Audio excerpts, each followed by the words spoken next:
Olá, sejam todos bem-vindos ao canal Intercontinental. Hoje é um dia muito especial para mim. Um programa que eu idealizei, um programa que eu sempre quis colocar no ar, que é o programa Nossa Saúde. Como é difícil montar um bom programa, um programa que tenha utilidade pública real, um programa que seja interessante para todas as pessoas. E estamos hoje. Hoje é dia 24 de julho e uma quinta-feira, 8h30 da noite, começando esse programa que eu espero que o doutor Jorge Jaber aceite o meu desafio de fazer um programa semanal, porque discutir as questões de saúde mental é fundamental hoje em dia.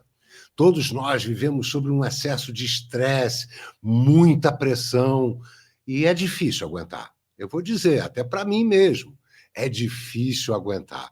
E nós precisamos, sim, de informações sobre a questão de saúde mental. E esse programa é muito especial. Além do Dr. Jorge Jaber, nós vamos ter sempre, e neste também, o corpo clínico dele. Pessoas que sabem absolutamente tudo sobre a questão psiquiátrica, o tratamento, internação, a observação do paciente. É um programa muito rico. É um programa com muita informação boa. E quem vai dividir, outro orgulho que eu tenho, e quem vai dividir comigo esse programa é a senhora Valentina Soares.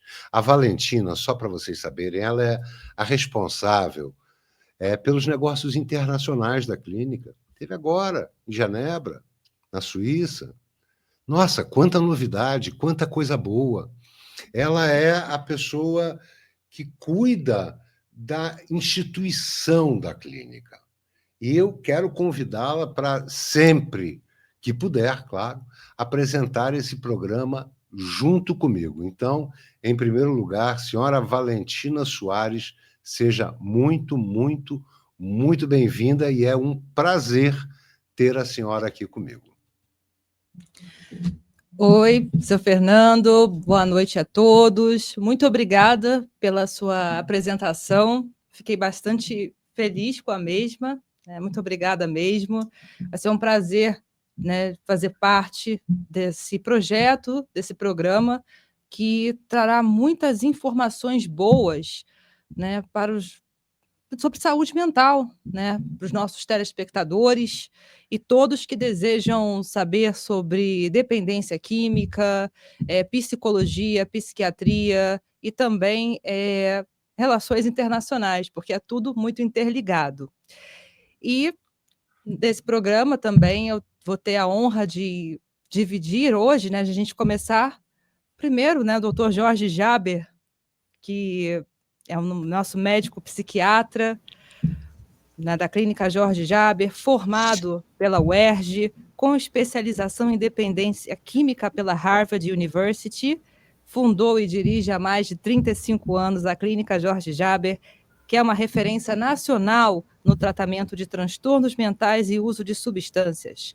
É também autor do livro Alcoolismo e Saúde Mental em Pauta. Tá? Então, eu até gostaria, Valentina, me desculpa, até antes, eu preciso dar uma boa noite ao Dr. Jaber e claro. dizer que, além desse currículo todo que ele tem, e isso é mérito, é pesquisa, está o tempo inteiro à frente do próprio tempo, entendendo o que está para acontecer, analisando um cenário para já buscar a resposta antecipada. Eu queria dar o meu testemunho pessoal. Eu conheço o Dr. Jaber há mais de 30 anos e é, hoje, um dos psiquiatras mais conceituados do Brasil. E quando se fala na área de dependência química, sem dúvida nenhuma, é o mais conceituado do Brasil. E eu tenho todo o respeito, admiração pelo trabalho dele, um trabalho que eu conheço de perto e sei da eficácia, sei do empenho e sei que tem um método próprio de trabalho e esse método próprio faz realmente muita diferença. Dr. Jorge Jaber, seja mais do que bem-vindo, meu irmão. Boa noite. Muito obrigado, Fernando Baltazar, pela sua apresentação. Agradeço penhoradamente a senhora Valentina Soares, sem a qual eu não sou ninguém, ela que sustenta a nossa instituição e, próximo a mim, está sempre me dando todo o apoio e carinho que um homem precisa. Quero também me dirigir à doutora Paula, que eu sei que está por aí, doutora Paula Zanelato, que é Nós já vamos colocar a doutora Paula aqui no nosso estúdio, que vai engrandecer muito a nossa conversa. Não custa nada eu me adiantar e dar uma boa noite para ela, né? Olha, eu quero agradecer a oportunidade de estar junto, quero discutir com vocês e trazer informações que possam ser úteis para o Brasil e para outras pessoas que possam nos acompanhar na língua portuguesa, por enquanto, e desejar, então, que tenhamos sucesso nessa missão. Dr. Jorge Jaber, muito obrigado. E agora eu queria que a dona Valentina apresentasse a doutora Paula. Depois eu vou falar por que eu admiro tanto ela, uma grande profissional. Por favor, Valentina, está contigo. Claro, vamos lá. Agora tenho aqui a honra de dividir o estúdio e estar com ela, a doutora Paula Zanelato, que é uma psicóloga sensacional, né, coordenadora da equipe de tratamento da Clínica Jorge Jaber. Pessoalmente, posso falar, minha parceira de viagens internacionais pela clínica a trabalho, também é membro da AI for Developing Countries, né, que busca estudar e promover a inteligência artificial em países em desenvolvimento, a qual nós tivemos a oportunidade de representar a Clínica Jorge Jaber em janeiro desse ano, em Genebra, né, na sede das Nações Unidas, e doutora Paula, que também, né, é psicóloga clínica há mais de 12 anos, é psicanalista também, apresenta aulas no curso de formação de terapeutas em dependência química, já deu várias aulas no curso, né, dentre as quais teve muito destaque esquizofrenia, transtornos relacionados a traumas e estressores, enfim, cocaína e crack, aula sobre transtornos do uso de drogas e psicologia. Então, é alguém que pessoalmente faz uma diferença muito grande na equipe e tem um perfil assim jovem, é bem legal estar constantemente com a doutora Paula. Então vamos lá, doutora Paula, obrigado. Olá, boa noite a todos, um imenso prazer. Também fiquei emocionada com essa apresentação aqui da senhora Valentina, como ela disse, minha parceira, doutor Jorge Jaber, uma boa noite, muito obrigada. E, senhor Fernando, um prazer estar nesse projeto que se inicia e, enfim, tem muitos frutos pela frente. É isso, contem comigo. E só para complementar, você tem um trabalho, doutora Paula, lindo nas comunidades, principalmente na comunidade da Rocinha, que é um trabalho de prevenção, de orientação e prevenção da adicção e de outros problemas mentais, transtornos mentais, não é? Sim, Fernando, nós fizemos um trabalho de prevenção ao suicídio, na verdade, no ano passado. Foi incrível, com uma turma de teatro na Rocinha e também com uma turma de judô. Um trabalho assim lindo, né? Com crianças e adolescentes que estão vulneráveis a toda essa violência e a tanta exposição que leva a transtornos mentais, como o uso de drogas ou a tentativa de suicídio. Então, pois vamos lá. O nosso primeiro programa é sobre a importância do exame do estado mental no tratamento de dependências e distúrbios cerebrais. Esse programa tem como base a aula número 1 do curso de formação de terapeutas da Clínica Jorge Jaber. É um curso sensacional. Eu daqui a pouco vou colocar na tela o site. É um curso gratuito. É um curso que o Dr. Jorge faz para treinar novas pessoas para trabalharem, não só possivelmente dentro de uma clínica, como também terem orientação no trato com relação a familiares e amigos que tenham dependência química ou outros tipos de transtorno.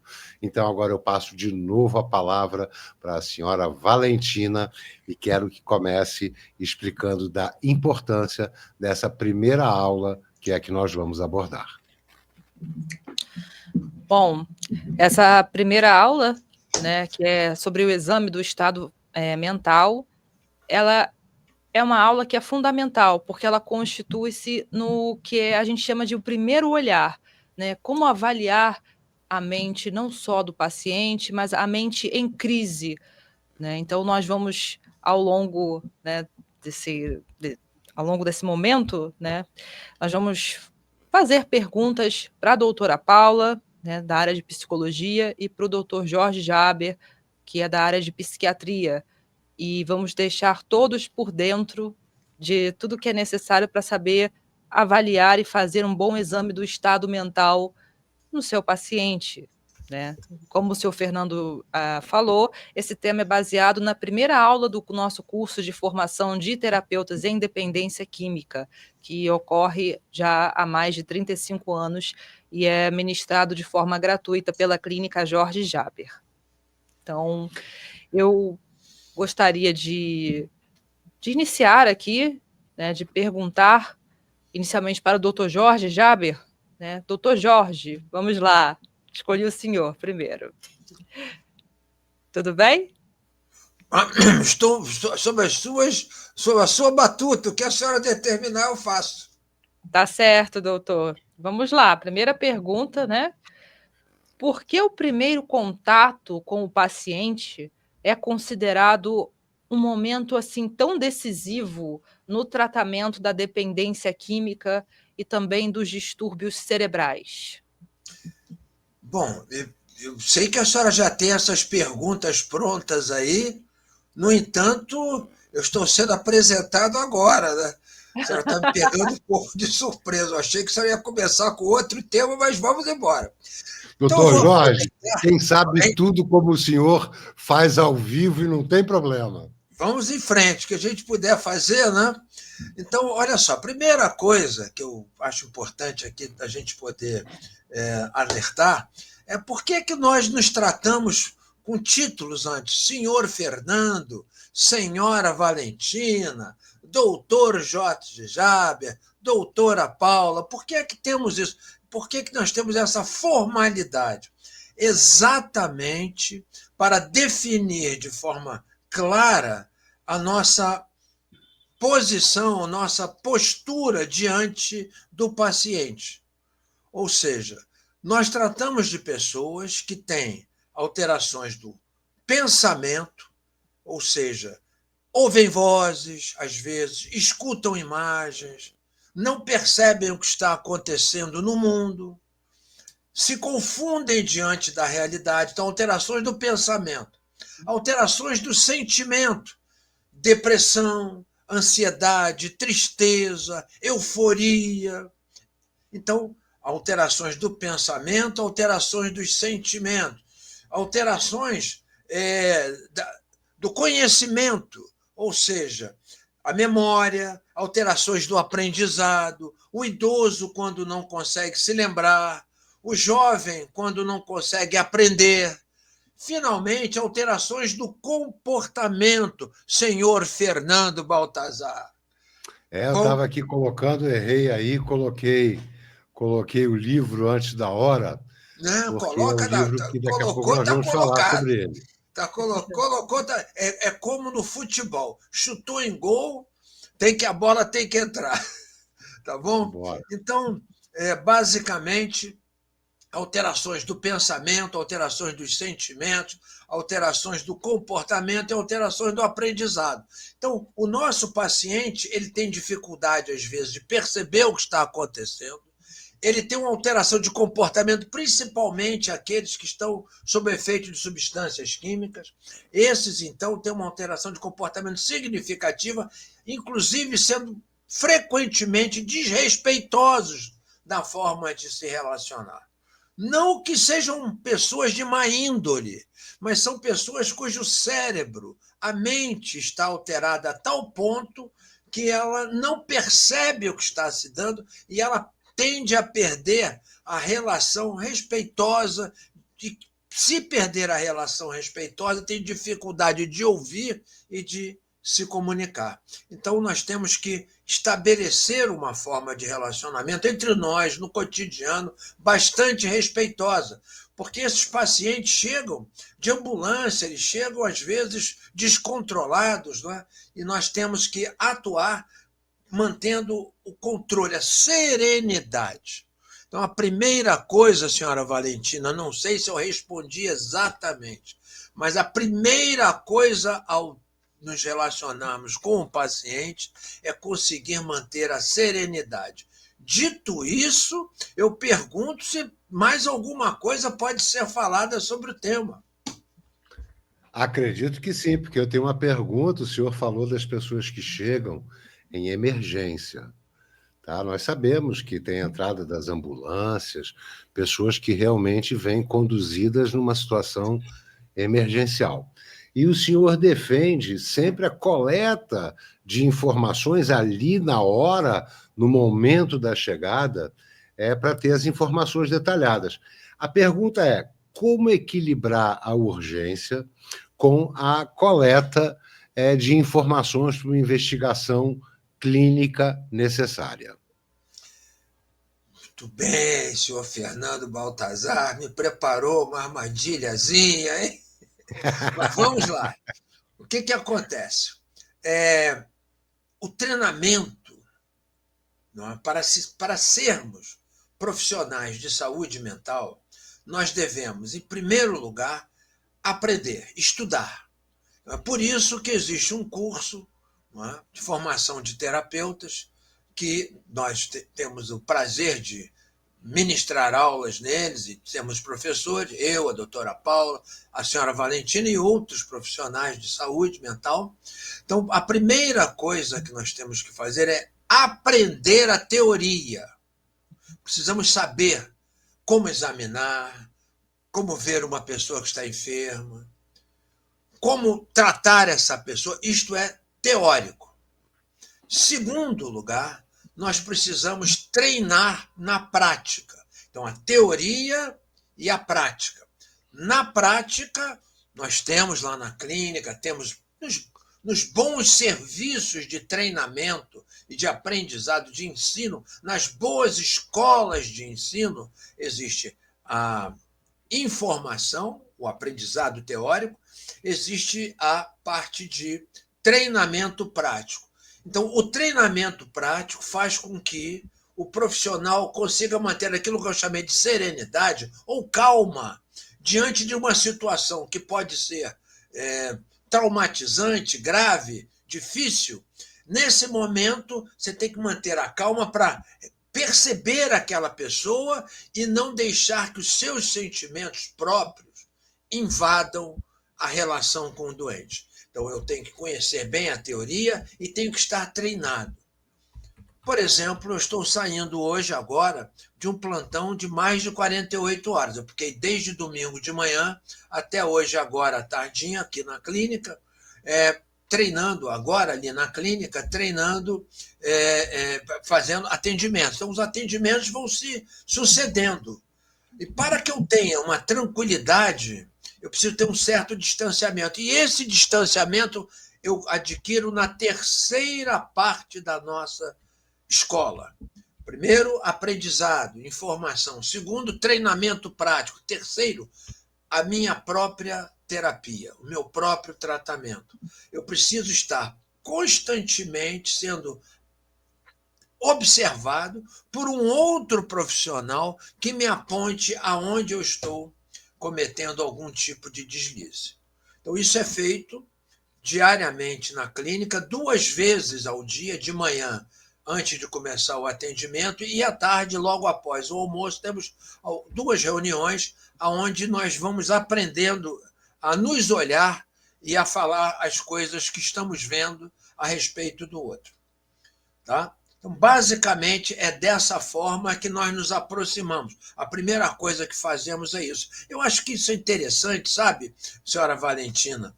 Porque a senhora sabe disso, porque isso ajuda a quem não conhece o profissional, como é que é formado o profissional, ajuda a entender o que é que a gente faz. Porque às vezes fica parecendo que é só um achismo. Eu acho que ele está doente, eu acho que ele tem problemas. Não. A primeira coisa é a teoria, a segunda é a prática, a terceira é a terapia pessoal. Opa. Ok. Senhora Valentina, a próxima pergunta, eu sei que é da senhora, gostaria que fosse dirigida direto ao Dr. Jorge Jaber, para que nós possamos cada vez mais absorver esse conhecimento tão grandioso que ele é um dos poucos profissionais do Brasil e do mundo que tem. Todas as perguntas aqui são relevantes, todas as perguntas são importantíssimas para você que está nos assistindo. Preste sempre bastante atenção, porque essas entrevistas são, na verdade, grandes aulas. Estamos com a senhora, senhora Valentina. Obrigada, seu Fernando. Bom, tenho aqui uma série de perguntas, né, mas eu gostaria de dividir essa pergunta específica com o doutor Jorge e com a doutora Paula também, porque eu acho que nesse momento é importante que a gente faça uma conexão entre a psiquiatria e a psicologia, porque ambas têm muita relevância aqui. Então, acho que para a nossa audiência é fundamental que a gente veja a visão do que seria exatamente esse exame do estado mental na psiquiatria e também, posteriormente, na psicologia, porque ambas caminham juntas, bem unidas diariamente na Clínica Jorge Jaber. Então, doutor Jorge, inicialmente com o senhor, queria perguntar, né, o que é o exame do estado mental? O que significa exame do estado mental e qual a importância do exame do estado mental para a psiquiatria? Bom, em primeiro lugar, é um fato muito interessante que, de maneira muito ampla, as pessoas que têm algum interesse no comportamento humano, pessoas que gostam, por exemplo, de cinema, acompanham a cinematografia, pessoas que amam o teatro, pessoas que amam a literatura, pessoas que amam os seres humanos, não é? Essas pessoas elas têm uma percepção muito grande de que alguém esteja passando algum problema emocional. É muito comum pessoas simples. Hoje eu não tenho convivido muito tão de perto assim com pessoas do interior, aquelas senhoras que já nasceram no início do século passado, mas eu convivi com pessoas assim, minhas avós, né? Então, essas pessoas elas adquirem um conhecimento, elas falam, poxa, essa pessoa não está bem. Ela não está bem. Tem algo nela que não está bem. Então, há um conhecimento geral. Você está andando na rua, você olha e vê uma situação em que há um comportamento agressivo ou estranho, você percebe que ali tem algo que não é normal. Geralmente diz respeito ou a um caso de polícia, um problema policial, alguém que está agredindo, alguém que está descontrolado na sociedade por uma questão que é definida pela lei, ou alguém que está tendo o mesmo descontrole, mas é um caso psiquiátrico. Então, de maneira universalmente, no mundo inteiro, quando alguém perde o controle, ou se chama a polícia ou se chama a ambulância. Basicamente é isso. A sociedade ocidental determinou que se uma pessoa está fora do controle, o Estado tem que agir. O Estado tem que agir. De que maneira? Ou através do aparato policial ou através do aparato de saúde. Frequentemente, em alguns países, né, são as ambulâncias ou são as patrulhas policiais. Então, no nosso caso, quando o paciente vem, nós já fomos treinados a observar. E a primeira coisa que eu tenho que observar é o estado de consciência dessa pessoa. Por quê? Porque o nosso cérebro, ele comanda as nossas ações. Quando as nossas ações estão, quando o nosso cérebro está em vigília, está acordado em vigília, ele consegue perceber as circunstâncias que nos cercam. E quando o ser humano percebe as circunstâncias que os cercam, ele está em vigília e está pronto para se defender de qualquer ação contundente contra ele. Uma doença, um mal-estar, ao atravessar a rua, não ser atropelado, se chegar perto de uma janela, não se debruçar para cair, se estiver andando com um veículo, uma motocicleta, tomar bastante cuidado com quem vem de um lado e de outro. Isso se chama a vigília. Eu preciso ver se o paciente está consciente, porque a inconsciência pode ser um sinal de doença gravíssima cerebral. Então, a primeira coisa que nós olhamos é: esta pessoa que está sendo trazida a um serviço de psiquiatria e psicologia, ela está com uma doença orgânica que está impedindo seu cérebro de pensar, por exemplo, um tumor cerebral, por exemplo, Covid, por exemplo, HIV, por exemplo, meningite. Então, essas doenças impedem o cérebro de pensar adequadamente e, com isso, levam o indivíduo a perder a noção do mundo. Perdendo a noção do mundo, ele está menos adaptado, ele está mais sujeito à seleção natural e à morte. O médico e o psicólogo procuram manter a pessoa viva. A senhora Valentina disse que ia também passar essa pergunta para a doutora Paula, mas só um esclarecimento antes, que eu acho que as pessoas não entendem muito bem. É sobre a internação. Existe a internação voluntária e existe a involuntária. Exemplo, uma mãe vai a uma Cracolândia ou outro lugar resgatar um filho e quer levar para uma clínica para tratamento. E não pode nenhuma internação involuntária ser feita sem que haja a remoção por ambulância. Não é isso, doutor Jaber? Bem, existem alguns países que não praticam a internação involuntária. São países que se desenvolveram de tal maneira, em Portugal, por exemplo, há uma limitação para a internação voluntária, involuntária, internação contra a vontade do paciente. A internação voluntária é aquela que o paciente pede para ser internado. A internação involuntária é aquela que ocorre, por exemplo, num acidente de trânsito e o paciente está estendido na via pública, muitas vezes entre a vida e a morte, mas ele não quer ir para o hospital. E aí a equipe de remoção convence o paciente a se permitir ser levado. Então, são técnicas ali de persuasão rápida para levar ao hospital. E existe a internação que é determinada judicialmente. Ou seja, um juiz determina que o paciente seja protegido legalmente numa internação. Um exemplo, quando não se tem certeza se o ato que o paciente pode cometer é realmente um crime ou é fruto de uma doença. Por exemplo, um ato homicida. Não é? Nós sabemos que pessoas sob o efeito do álcool, em quantidade exacerbada, podem, em algum momento, perder o controle e querer agredir alguém. Então, esta pessoa, por exemplo, tem que ser protegida de si mesmo naquele momento, segundo a lei de alguns países. No Brasil, é assim. Na Suíça já não é mais. Em alguns estados americanos, na Califórnia, já não é mais. Por que que não é?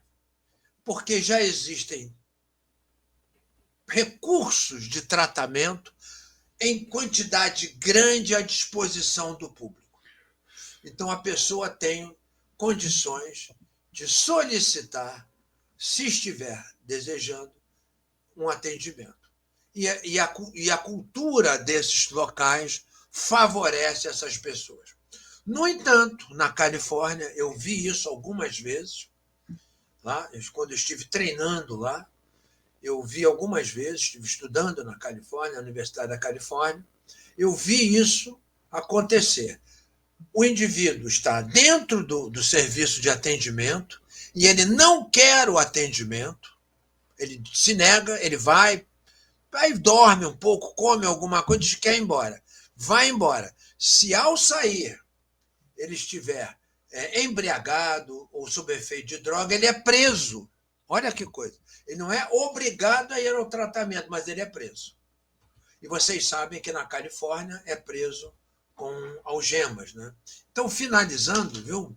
É muito importante lembrar que tem a internação involuntária, que é contra a vontade, e no Brasil ela existe. O paciente é protegido. E a lei brasileira, viu? Ela determina que até 6 meses de internação nos casos de uso de drogas. Então, é uma lei. Eu tenho que obedecer. Eu não tenho que discutir com ela. O médico obedece à lei. Tá bom?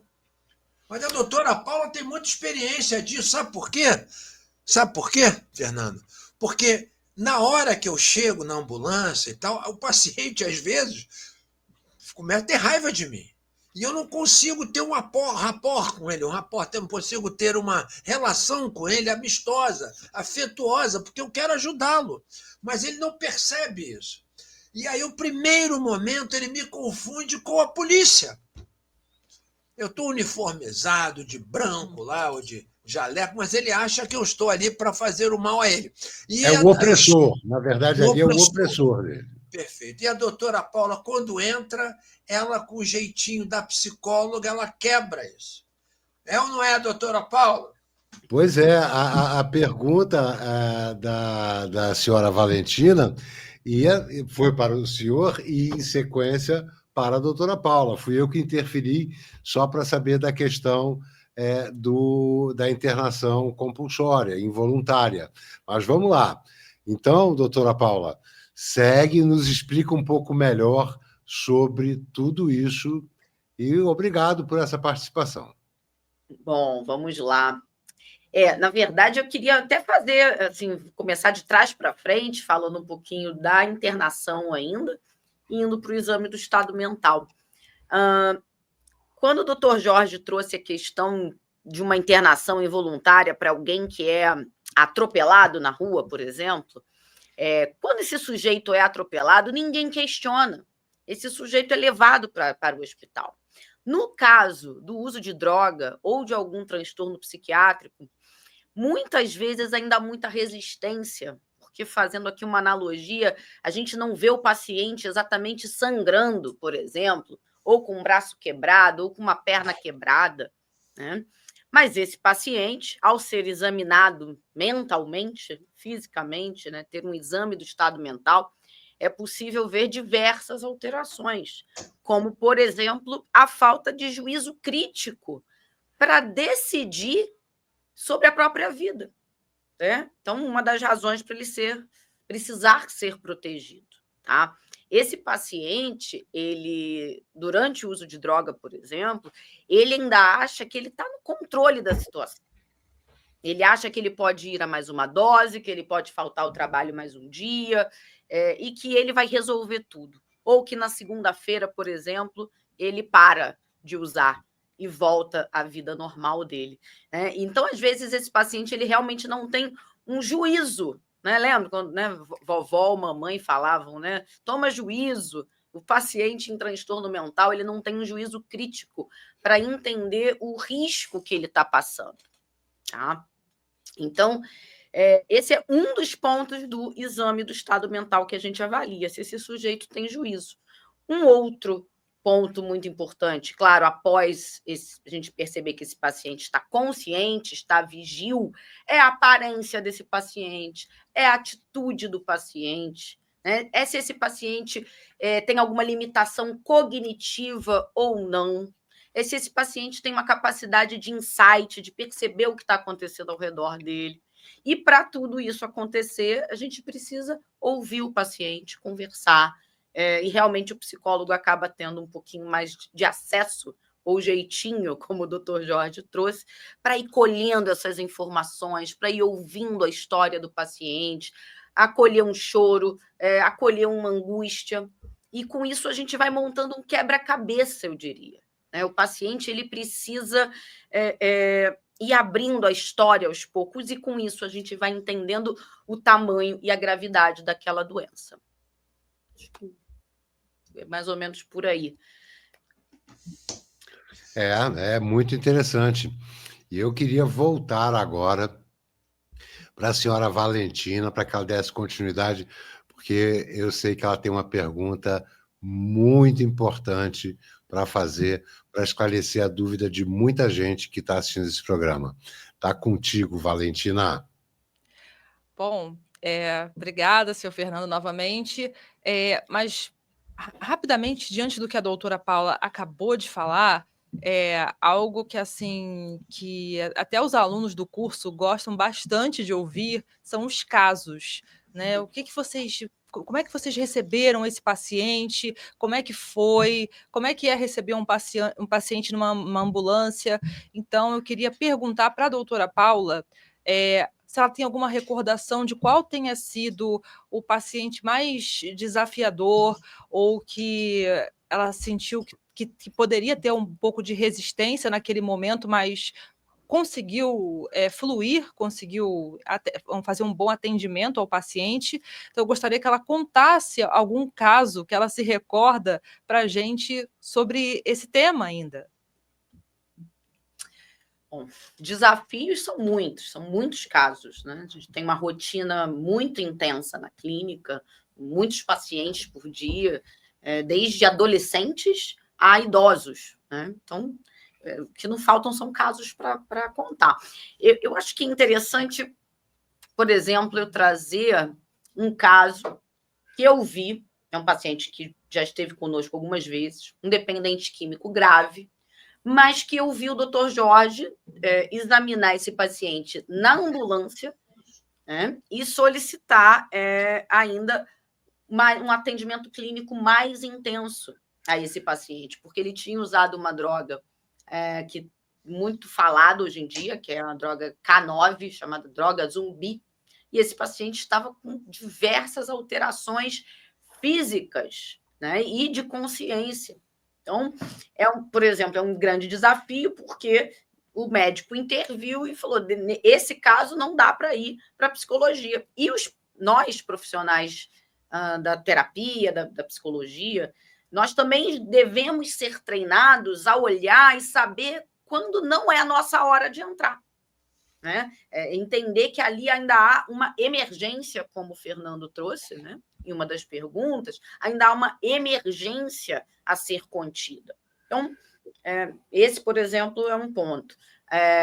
Agora, eu tenho pacientes também muito graves, dependentes químicos, que também possuem transtorno afetivo bipolar, um paciente que até tem tido uma boa melhora com a gente, mas para vocês terem uma ideia, em um dia ele estava em um surto, um surto maníaco, que a gente chama, um surto eufórico, e sem juízo crítico algum, e ele invadiu o aeroporto do Rio de Janeiro, porque na mente dele, naquele momento, uma mente alterada, com pensamento alterado, ele queria ver a velocidade que o carro dele fazia na pista do aeroporto do Galeão. Então, veja o risco que esse paciente se colocou e colocou a outros, porque poderia ter acontecido um acidente super grave, não imagina. E, bom, nesse caso, deu polícia e ambulância, as duas coisas, né? Porque imagina a Polícia Federal lá, precisou intervir, esse paciente foi contido, mas perceberam que não era um caso de um crime, e sim de uma alteração psiquiátrica grave, e esse paciente, então, foi encaminhado para a Clínica Jorge Jaber para uma internação. E por aí vai, tem muitos casos que a gente pode ir compartilhando. Exatamente. Eu me lembro bem desse caso e até hoje eu tive um momento de alegria e felicidade, né? Porque eu vi que a doutora Paula recebeu fotos desse paciente se confraternizando com a família, não é? Então, é a felicidade que a gente tem, é a alegria que a gente tem de perceber que um ser humano estava perdido, com a sua mente totalmente alterada, não só pelo uso de substâncias químicas, mas pela própria doença que tem, no caso, aquilo que chama-se diagnóstico dual. E aí a senhora Valentina e a doutora Paula vão poder falar bem, porque elas estiveram no início desse ano, né? Ou no final do ano passado, no congresso final do ano passado, apresentando um trabalho em Madrid sobre diagnóstico dual. O diagnóstico dual é a pessoa ter um problema no uso de drogas e um problema mental a mais, uma outra doença. Por exemplo, neste caso que ela citou, um transtorno no uso de substâncias químicas, principalmente cocaína, e um transtorno bipolar do humor, em que a pessoa altera o humor, fica ou eufórico ou depressivo, se não se tratar. Quero dizer que a grande esmagadora maioria das doenças psiquiátricas hoje em dia tem uma evolução muito favorável.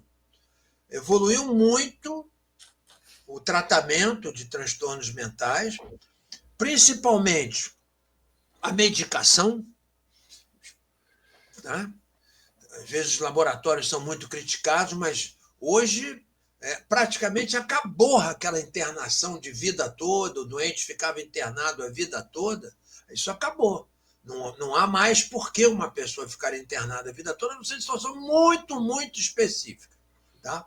Muito específicas. Mas, de maneira geral, hoje, o enfermo mental ele se recupera e volta para a sociedade. Não há, aliás, viu, senhor Fernando? Estou lembrando aqui e vou jogar uma bola aí para a dona Valentina. Por quê? Porque ela não esqueceu de falar que ela criou um programa. Eu dei uma ideia, mas quem criou esse programa foi ela. Programa Master.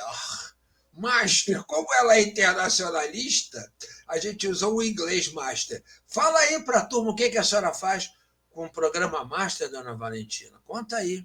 Boa! Obrigada pela lembrança, doutor Jorge. Lembranças são muito bem-vindas. Bom, desde 2023, né, na Clínica Jorge Jaber, nós criamos o programa Master, que consiste na ressocialização dos pacientes. Ainda em internação, os pacientes que já se encontram estabilizados, né, e com autorização também da equipe de tratamento, todos os terapeutas, a doutora Paula, doutor Jorge, todos ficam cientes que o paciente está apto para prestar uma ajuda, né, voluntária, não somente à clínica, mas a ele mesmo ou ela mesmo.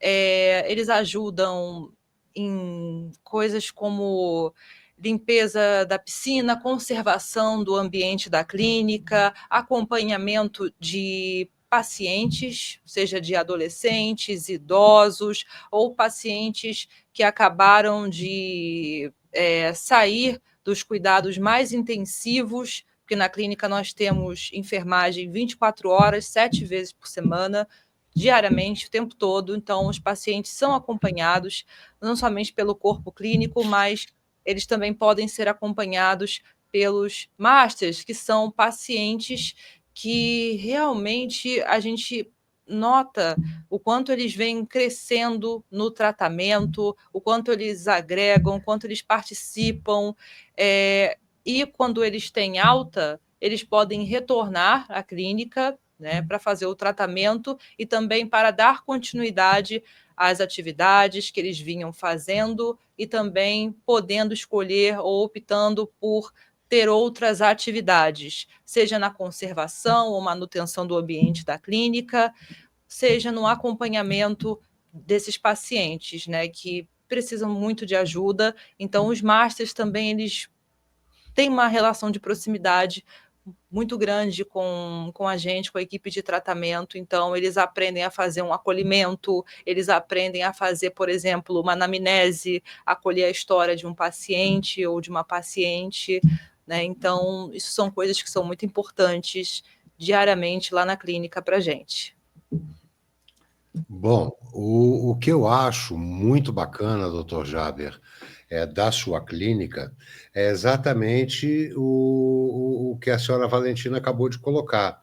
É a evolução do tratamento do paciente e a oportunidade que a clínica também dá, dentro, claro, da capacidade de cada um, de saída com outros pacientes, esse acompanhamento, de estarem posterior à internação, estarem trabalhando na clínica em alguma função e, inclusive, se a pessoa evolui e evolui bem, podendo até vir a ser terapeuta dentro da clínica, fazer parte desse corpo clínico auxiliar necessário para o bom andamento da clínica e, claro, a evolução dos outros pacientes.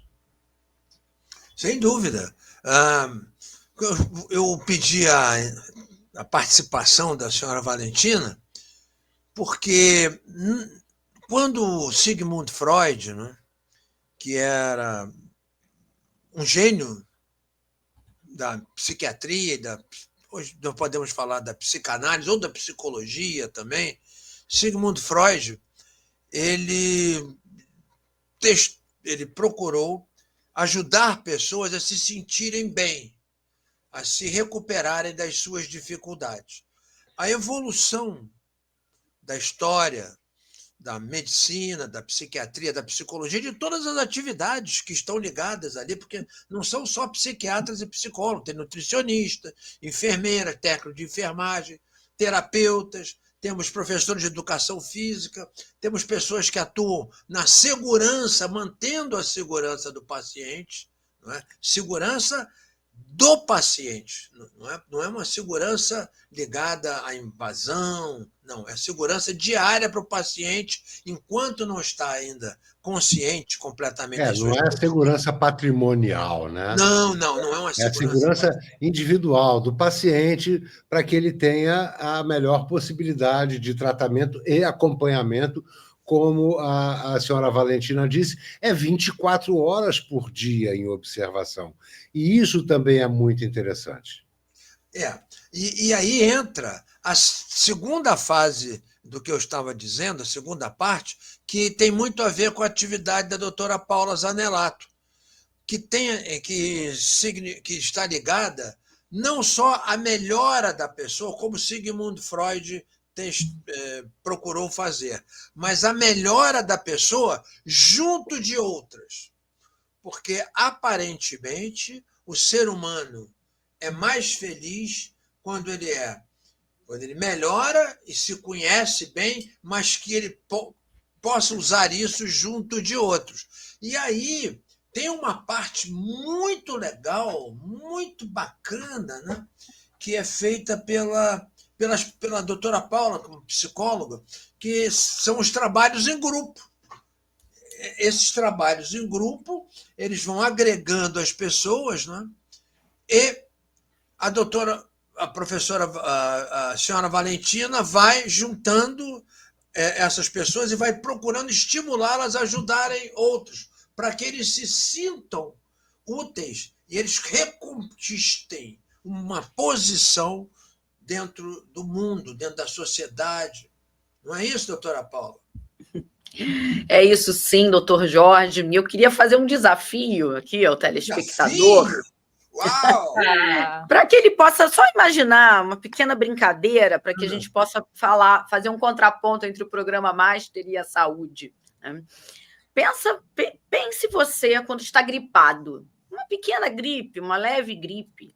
Né? A gente fica mais dengoso, mais demandante. A gente quer que a mãe ou o marido leve uma sopinha na cama. Não é verdade? Se imagine gripado. É mais ou menos assim. Então, o paciente dependente químico, né, adoecido por esse transtorno ou pelo transtorno mental, seja lá qual for, ele é um paciente extremamente demandante, ou seja, ele quer o tempo todo algo e ele não se doa. Então, o programa Master, ele vem como uma ideia onde a gente inverte esse papel. O paciente passa a doar, a fazer algo. Com isso, ele sai da condição de doente e ele passa a ser um agente de saúde. Então, quanto mais a gente ajuda o outro, quanto mais a gente faz algo útil, a gente está mais saudável, a gente está mais perto da linha da saúde do que da linha da doença. Eu acho que esse é o verdadeiro espírito do programa Master. E, além disso,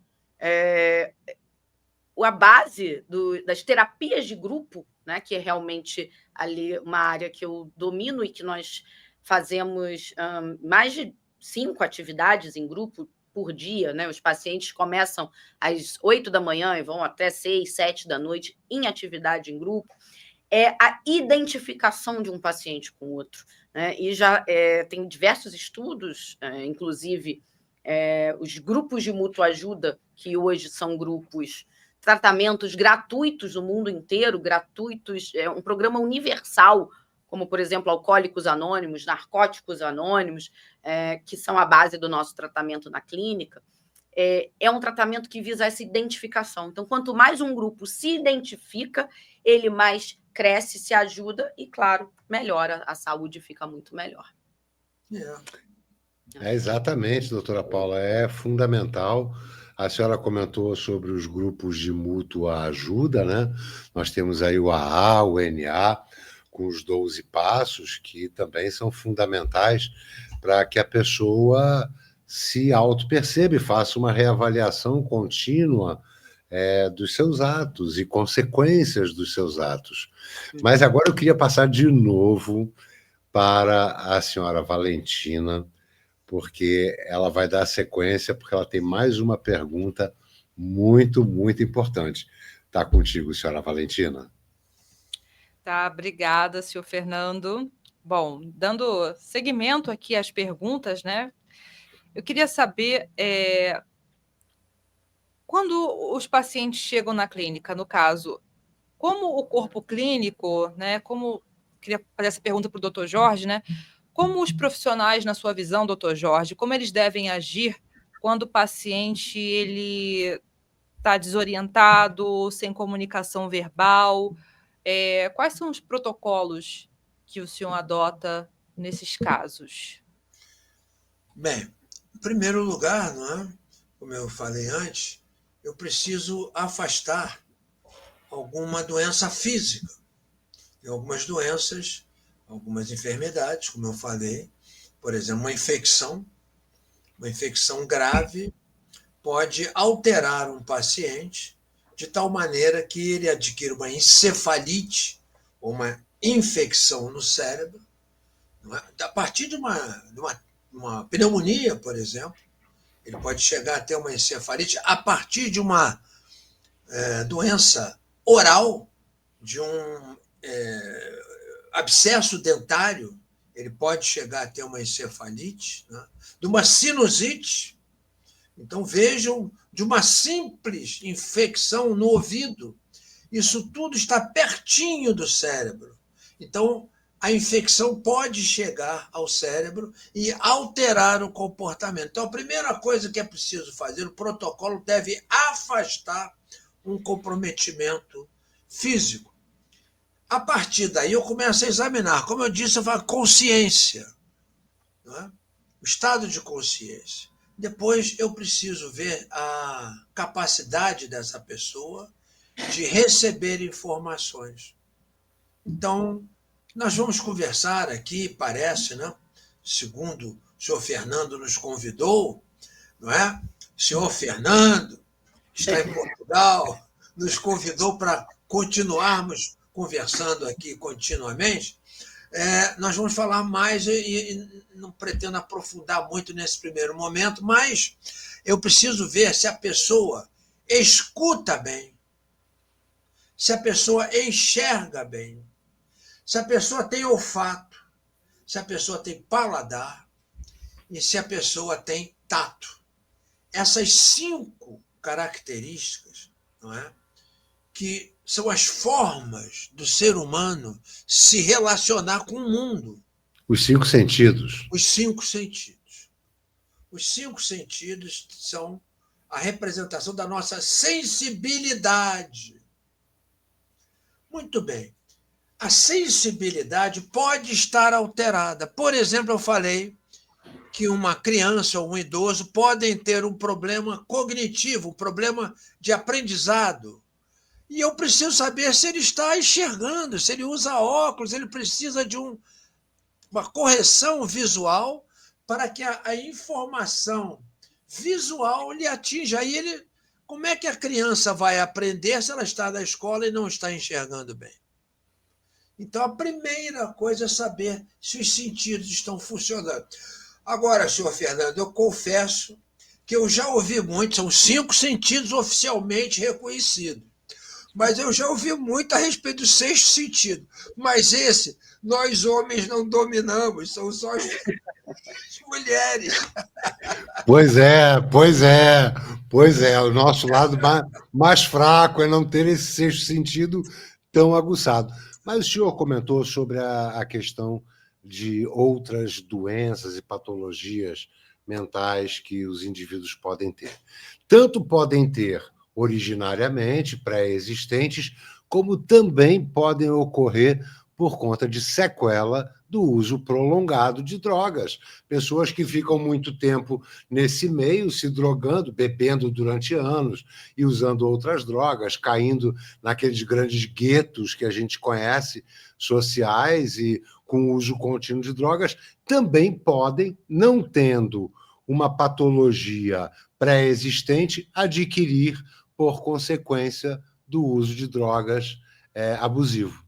Perfeito, sem dúvida.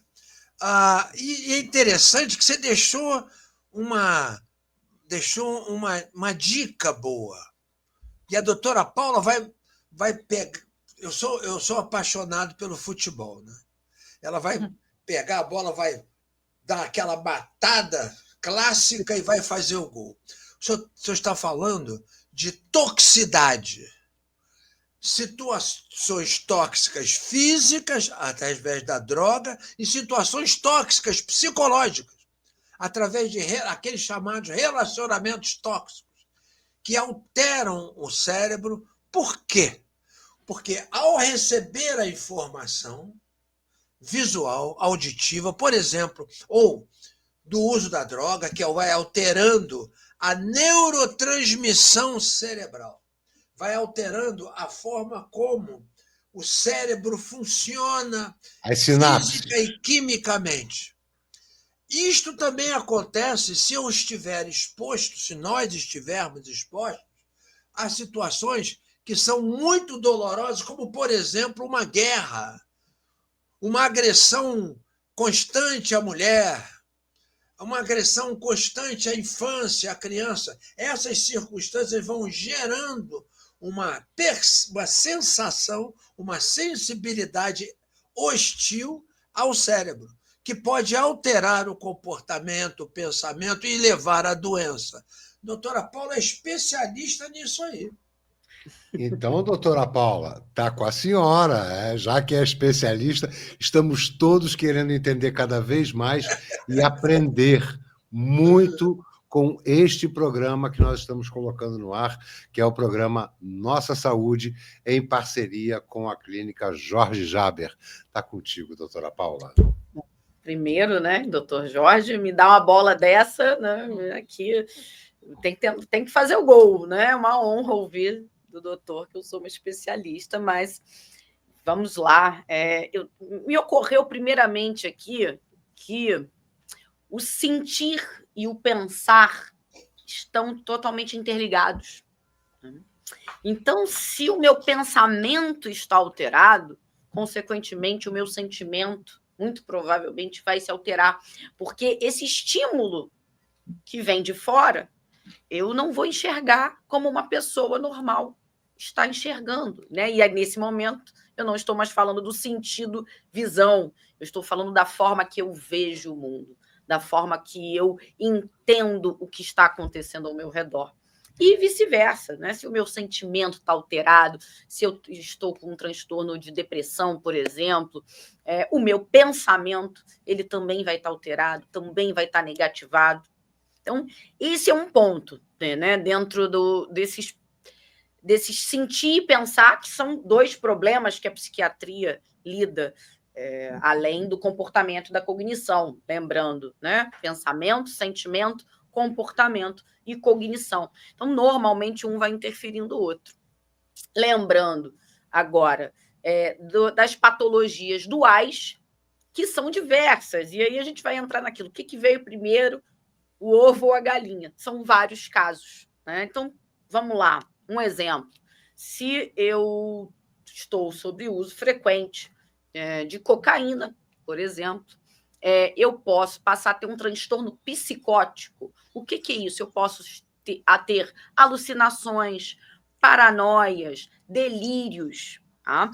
E isso pode vir a passar ou pode vir a se tornar um outro transtorno crônico, como o Fernando mesmo disse, senhor Fernando mesmo disse, quanto mais há um uso contínuo, mais chances desse transtorno secundário se tornar crônico.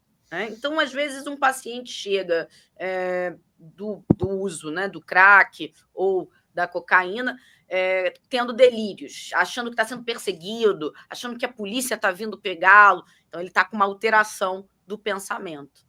Diante dessa alteração, ele é medicado, e aí nós vamos observar com o tempo se esse pensamento alterado vai cessar ou se vai permanecer. Então, uma outra questão, né? Nem sempre é fácil a gente diagnosticar de primeira. A gente vai precisar de um tempo e para a gente enxergar cada indivíduo, cada história e cada sintoma. E, doutor Jorge, me dá uma ajuda aí, por favor, né? Fala um pouquinho de sinais, sintomas, me ajuda nessa bola, passei de volta. Bom, muito bem. Eu também gosto de fazer um golzinho, né? Apesar de eu não conseguir mais acompanhar no ataque, ali no meio de campo dá para tocar uma bola de leve. Mas vamos lá. Eu falei da sensibilidade, os 5 sentidos, né? Então, agora nós podemos evoluir um pouco mais e lembrar que cada um desses sentidos transmite uma impressão física. Por exemplo, a visão pode, ao anoitecer, agora em Portugal já é noite, né, em Lisboa, e aqui já está começando a escurecer, no Rio de Janeiro. Então, para alguém que esteja em Portugal, a iluminação que se apresenta pode ser a ideal. E a pessoa, então, percebe a iluminação à noite em Portugal como sendo adequada. Já a mãe de uma criança, ou o pai, não é? Quando o filho, ao meio-dia, com o sol a pino no Rio de Janeiro, deixa a luz acesa, o pai também vê que tem uma luz, mas ele percebe de uma maneira desagradável. Ou seja, a sensibilidade é a chegada do estímulo físico. Porém, a percepção é o sentimento que está ligado a esse sentido físico.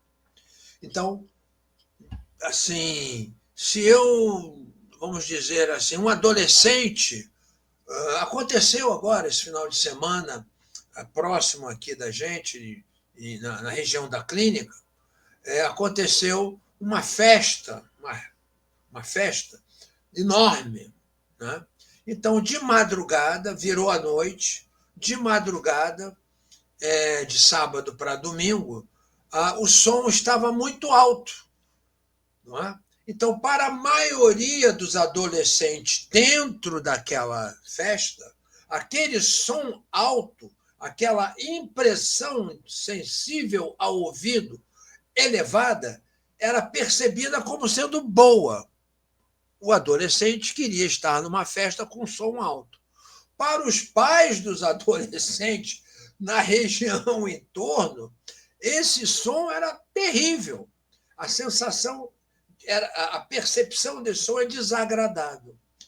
Então, muitas vezes, a pessoa fala algo, não é? O pai diz algo para o filho, o médico diz algo, o aluno diz algo para o professor e é percebida como uma agressão.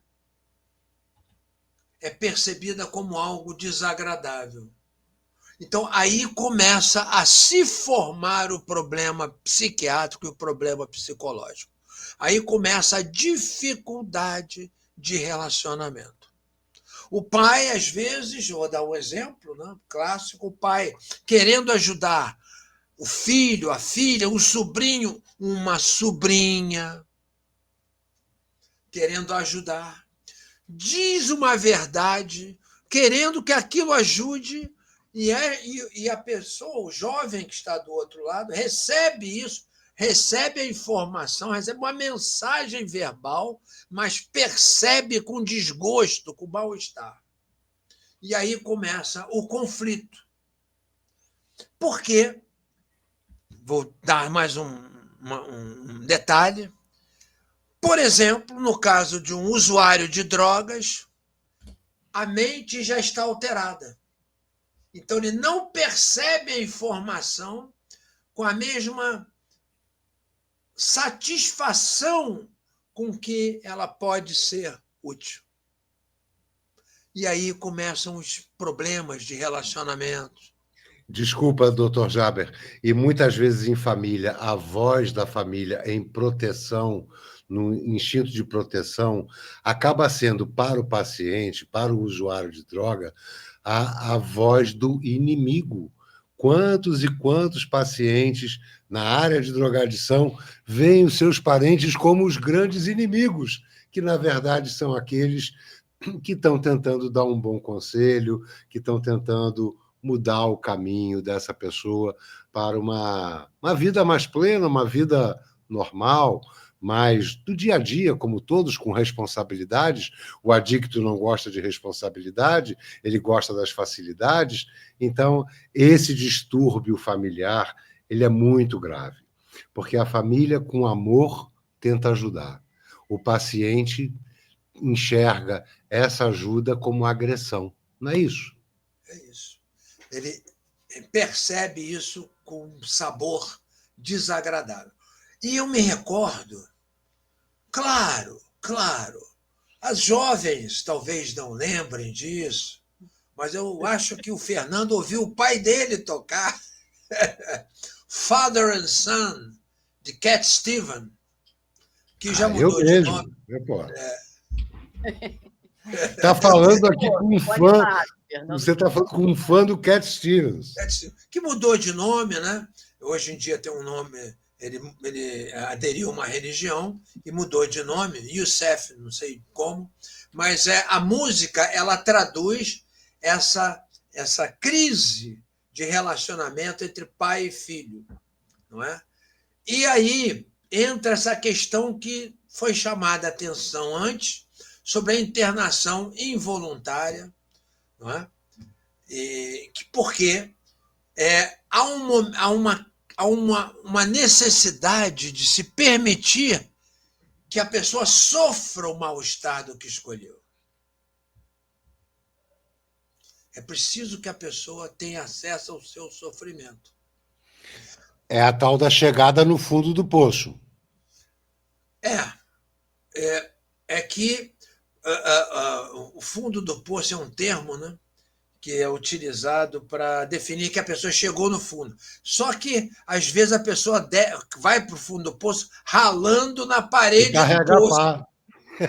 Vai sofrendo na parede do poço, antes de chegar no fundo. Então, Já chega lá com uma pazinha e chega uma com picareta uma para pazinha. cavar mais. Então, nós estamos procurando um pouco de humor. Isso tem uma certa tristeza, né? Uma tristeza porque vidas vão se perdendo por causa disso. Mas o indivíduo tem o direito de usufruir do mal-estar do que construiu. Até porque, na escola 44 Henrique Dodson, ali em frente ao No Jardim Jardim de Alá, Alapa. você conhece ali, não é? Doutor Ensinava o Jader, seguinte... ninguém sabe aqui, mas vou contar um segredo. Nós somos cria da mesma área. Mesma área. Então, ali na escola Henrique Dodson, se dizia assim, para com isso, você falava assim, os incomodados é que se mudam. Quem está incomodado tem que mudar. Então, muitas vezes é necessário permitir um certo sofrimento para que a pessoa mude e tenha um enlightenment, uma iluminação, um despertar. Então, a sensibilidade ela se associa à percepção. Pessoas deprimidas, não é? Pessoas deprimidas têm dificuldade de ouvir som alto. Não gosta. Peraí, desliga o rádio. Peraí. Eu quero ficar. Não fala nada, não, que eu quero ficar em silêncio. Porque está deprimida, está triste, está cansada, está chateada. Pelo contrário, pessoas animadas falam assim: bota o som na caixa, liga aí. Aumenta o som. Aumenta o som. Aumenta isso aí que é rock and roll. Então, gente, a ideia é que o médico, o psicólogo e as pessoas envolvidas, qualquer pessoa pode perceber isso. O conhecimento psicológico não pertence só ao psiquiatra ou ao psicólogo, pertence à humanidade. Não é? Da mesma forma que a minha mãe fazia lá um chazinho, né, que ela aprendeu com a minha avó no interior do Rio Grande do Sul, fazia um chazinho caseiro, botava um remedinho de hortelã aqui para desobstruir as vias aéreas quando eu estava resfriadinho, né? Da mesma forma que existia esse conhecimento popular médico, ervas, chás, qual é a melhor atividade, qual é a melhor hora de descanso, esse conhecimento popular também pode-se ter conhecimento médico e psicológico, claro, científico, popular. Então, vocês têm que saber a percepção auditiva, a percepção visual, a percepção, por exemplo, a pessoa está abusando, o jovem está abusando de comida. Comeu até se empanturrar batata frita. Aí chega em casa, a mãe está fazendo um bife, ai meu Deus, eu estou suportando sentir esse cheiro de gordura.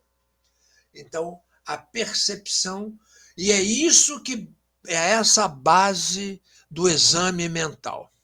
Ela vai se desenvolvendo mais, mas a base é entender o que é que está incomodando aquele paciente, aquela pessoa, e a razão. E aí a gente vai desenvolvendo mais um pouco. Eu queria pedir desculpas, eu atropelei a senhora Valentina.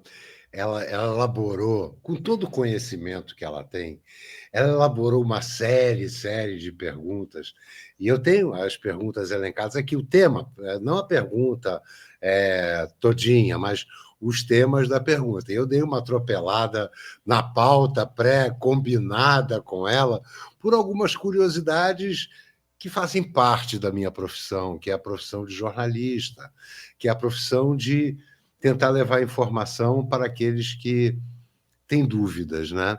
Mas eu queria retomar com a senhora Valentina, porque as perguntas que ela elaborou para o bom desenvolvimento dessa pauta são sensacionais. Desculpa, dona Valentina, senhora Valentina está de volta com a senhora e desculpa se eu interferi muito. Não tem problema algum, seu Fernando.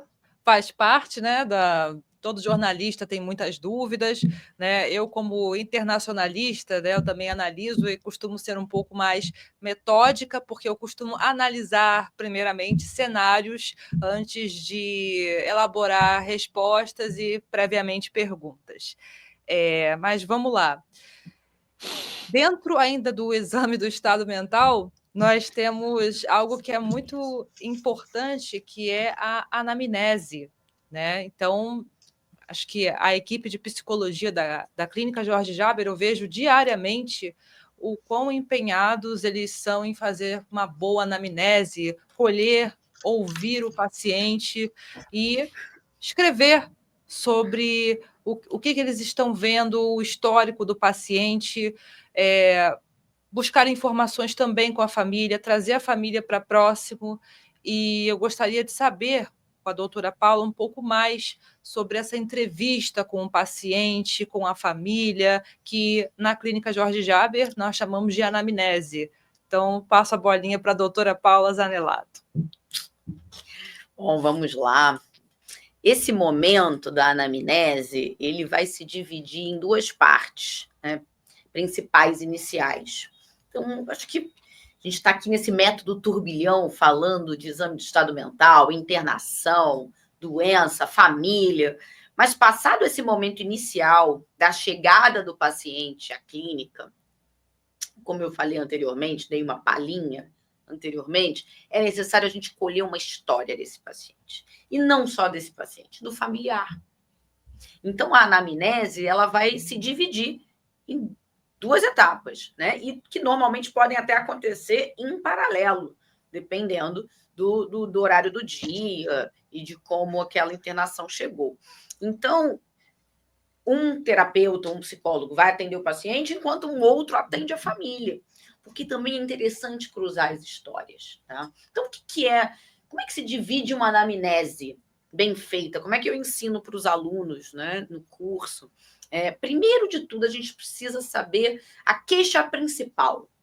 Então, ainda usando a dependência química como exemplo, às vezes a queixa principal do paciente por exemplo, queixa principal, não sei por que eu estou aqui, estou com mal-estar, minha família não gosta de mim.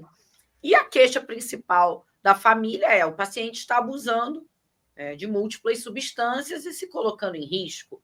Tá? Então, a queixa principal, de forma resumida, é a ideia do que o paciente está fazendo ali, qual a queixa dele e do familiar. E a partir dessa queixa principal vai se desenrolar a história da doença. Eu gosto de ir lá na infância, sabe? Eu gosto de conhecer cada detalhe da história.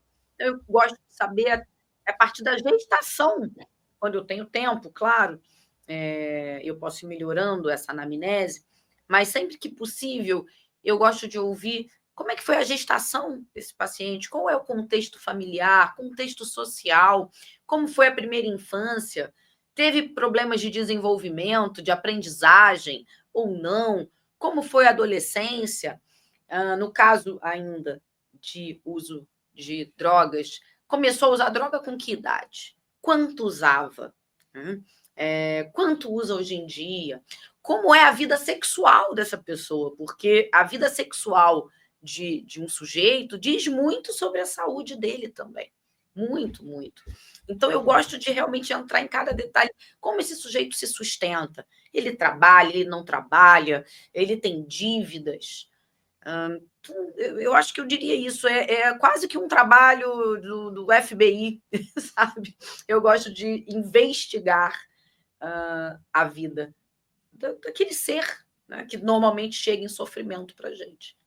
Trata-se de um trabalho investigativo de coleta de dados. Quanto mais, melhor. Doutora Paula, é exatamente isso. Quanto mais, quando a gente procura defender as pessoas, entender o estado mental delas para poder ajudá-las, quanto mais, melhor. E vocês estavam falando sobre a anamnese, né? A importância da anamnese, de uma boa coleta de informações. E a senhora ainda colocou a questão da anamnese não só do paciente, mas também da família. E essa união desses dados, dessas informações, para um melhor aproveitamento e entendimento na área terapêutica. E a anamnese, eu sinto que hoje em dia é uma coisa que está muito em falta por aí. Poucos terapeutas sabem fazer anamnese, os próprios médicos, muitos deles pouco conhecem sobre a anamnese, que é também tentar entender o paciente de uma forma global, os 5 sentidos, até pela visão holística da coisa. E quando eu digo holística, eu não digo física, mística, eu digo holística. Então, esse trabalho de anamnese que vocês fazem, que a senhora faz, é um trabalho muito importante. E essa união das informações entre paciente e família são realmente fundamentais, e eu percebo que fazem a diferença no trabalho da Clínica Jorge Jaber. Eu queria voltar com a senhora Valentina. Obrigada, senhor Fernando. Também obrigada, agradeço a doutora Paula, né, pelas explicações, que são muito bem pontuadas com relação a todos os temas que nós viemos falando até o momento, né? Mas eu queria aproveitar para perguntar que tem uma ideia também que logo que eu também já fui estagiária, né, em dependência química, dentro do próprio curso, e eu sempre escutava dos terapeutas que a família adoece também, todo mundo fica doente. Então, quais são os cuidados que o corpo clínico e também a família devem ter quando o paciente receber alta médica? A família vira o codependente do dependente, né? Sim. Exatamente. Codependência, inclusive, a gente fala aqui também, é uma doença, né? A doença da família, que é a família viver em função daquele doente. Ou a função do familiar passa a ser cuidar daquele paciente, e com isso ele deixa de se cuidar. Né? Então, por isso que é muito importante que o familiar também esteja em tratamento. Né? Na clínica, nós oferecemos tratamento diariamente também para a família. Então, não é só o paciente que fica internado, a família também pode ir passar o dia no tratamento e vai ter um tratamento específico para aquele familiar. Mas a senhora Valentina falou, como é que fica o pós-alta? Gente, a internação é um momento do tratamento. Quem é acometido por um transtorno psiquiátrico na vida, um transtorno mental, não pode parar de se tratar. Tá? Então, a internação, eu diria que é para apagar um incêndio, é para conter um grande risco. A partir do momento que esse paciente está em condições de ter alta, ele e a família devem continuar em tratamento. Psiquiátrico, terapêutico, físico também, nós damos muita ênfase à necessidade da atividade física. Desculpa, mas até porque a gente está falando de uma doença que é incurável. Ela tem que ser tratada o tempo inteiro, ela tem que ser cuidada o tempo inteiro, porque não tem cura. Então, o cuidado é contínuo, tanto do paciente quanto da família, e é importante esse elo de ligação entre o paciente e a família, até porque muitas vezes a família, por amor, por desejar o bem, por piedade, por peninha, acaba sendo o facilitador do gatilho da recaída. Exatamente, exatamente. A gente chama aí processo de facilitação. Infelizmente, a gente tem muitos pacientes que facilitam, muitos familiares que facilitam a doença, né?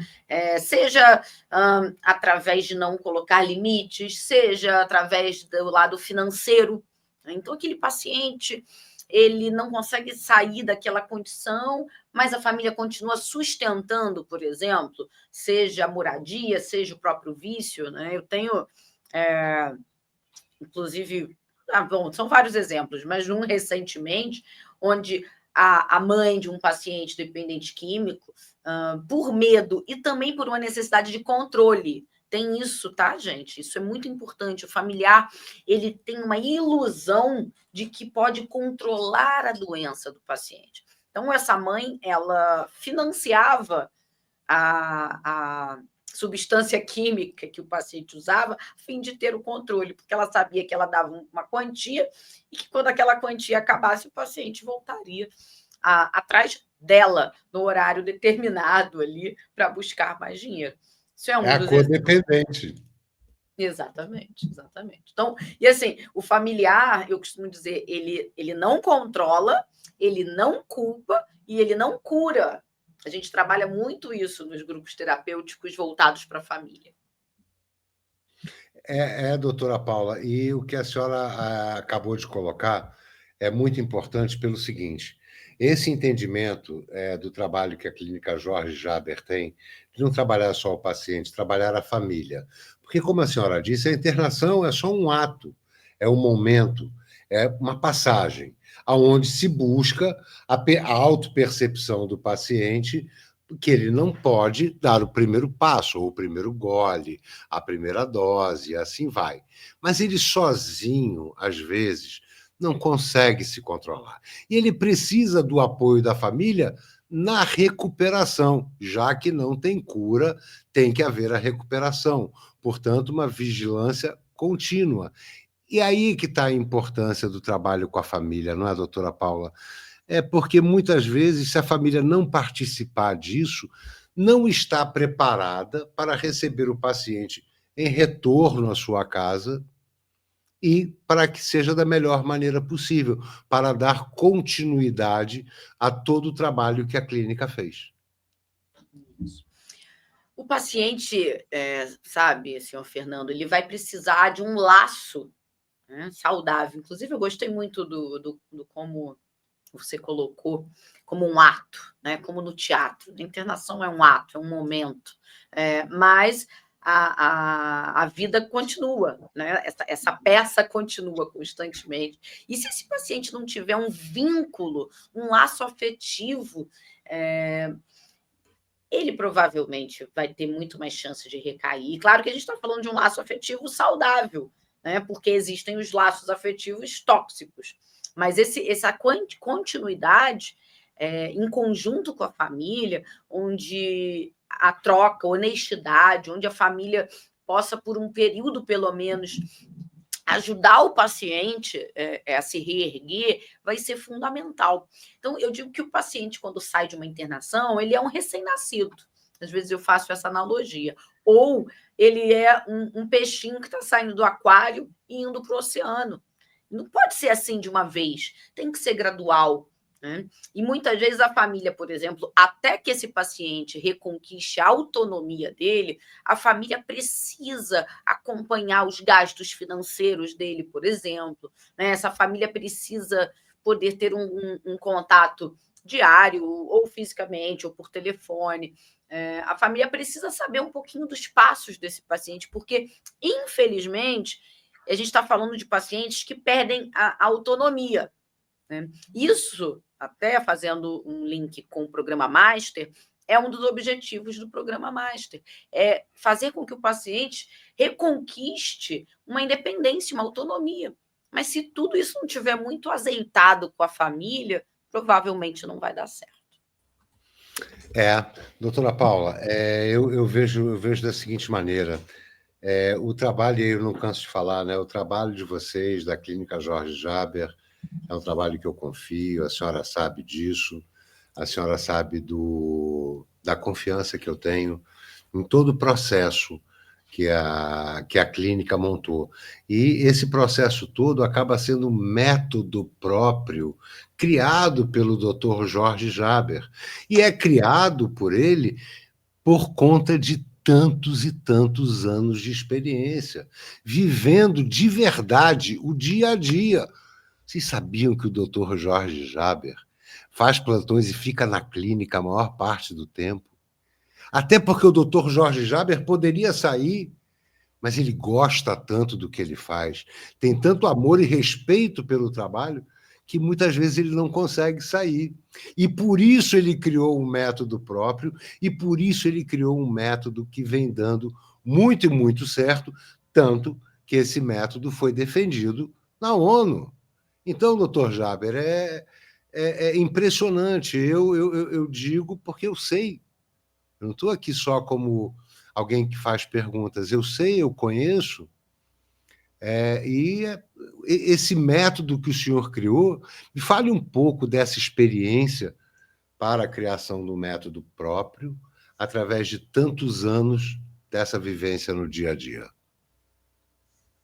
Bom, eu quero lhe agradecer, mas eu vejo nos seus elogios um excesso. Na verdade, eu não criei isso. Eu estudei em alguns locais, principalmente nos Estados Unidos, que eles ensinaram isso. Nem sempre conseguindo fazer aquilo que está escrito que é o certo. Então, eu uso um método que são os princípios fundamentais do tratamento psicológico e psiquiátrico da Associação Americana de Psiquiatria. Eu sigo o livro. O que Então, acontece... eu peço desculpas, o método não é seu, mas não é o mesmo método empregado por outras instituições, é um método de eficácia que o senhor promove. O que acontece é que realmente eu tenho... Primeiro, eu tendo um curso há quase 40 anos, a senhora Valentina falou 35, para ficar mais ou menos na idade dela. Mas colocar como mais novinho. Mas já são 40 anos, tá? Eu sei porque meu filho mais velho vai fazer 40 anos no final do ano, e foi no ano que ele nasceu que nós criamos o curso.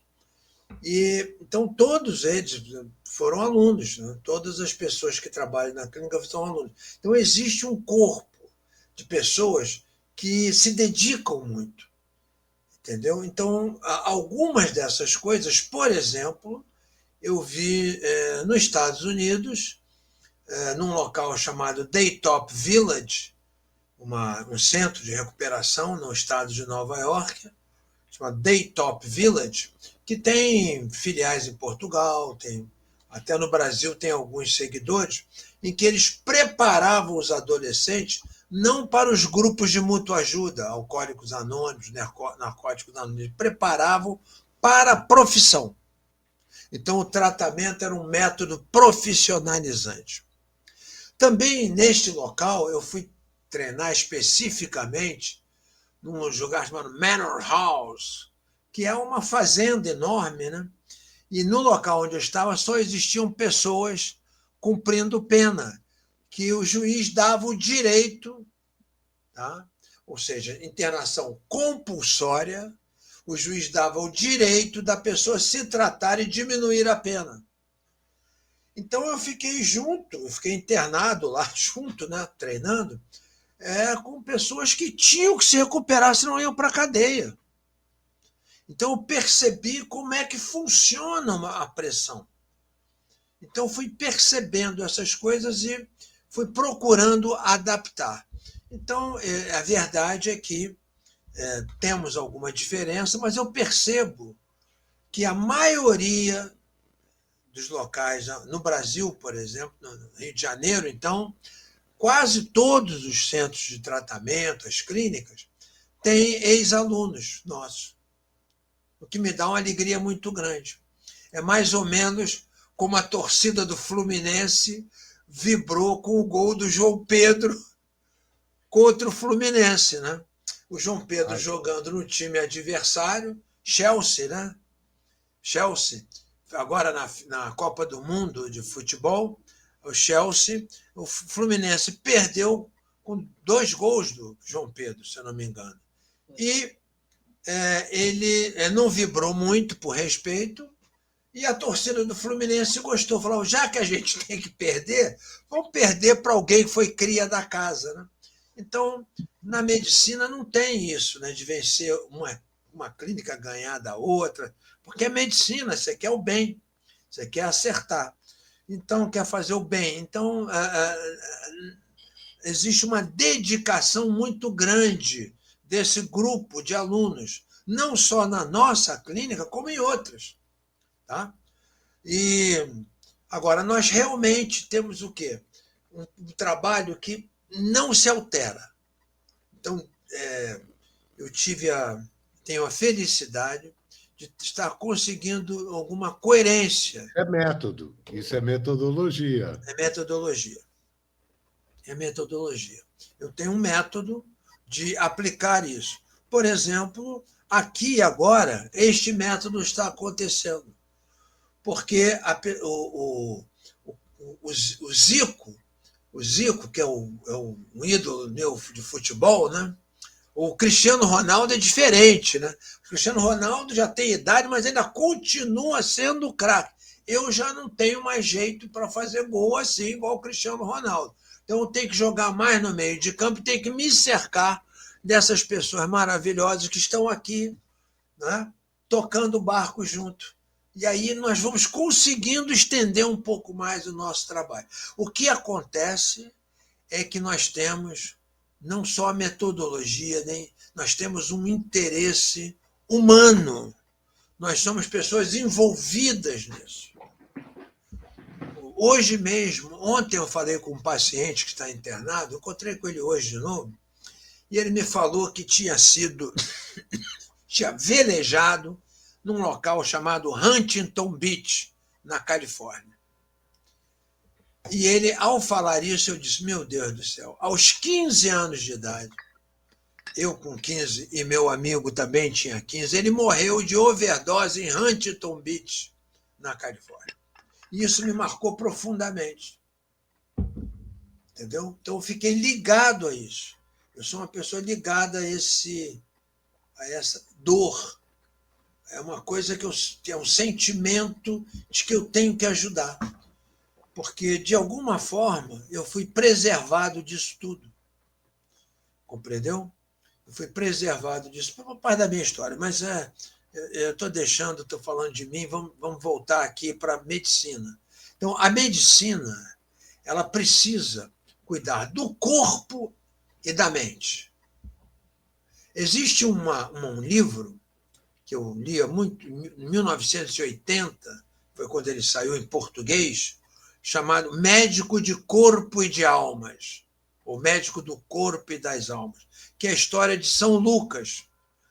Esse livro me influenciou, porque eu percebi ali uma dedicação. Então, a medicina, você precisa ter um benefício financeiro, porque, como disse num ditado popular, um cidadão popular no Rio de Janeiro me falou, doutor, saco vazio não para em pé. Então, você tem que dar condições para a pessoa ganhar alguma coisa.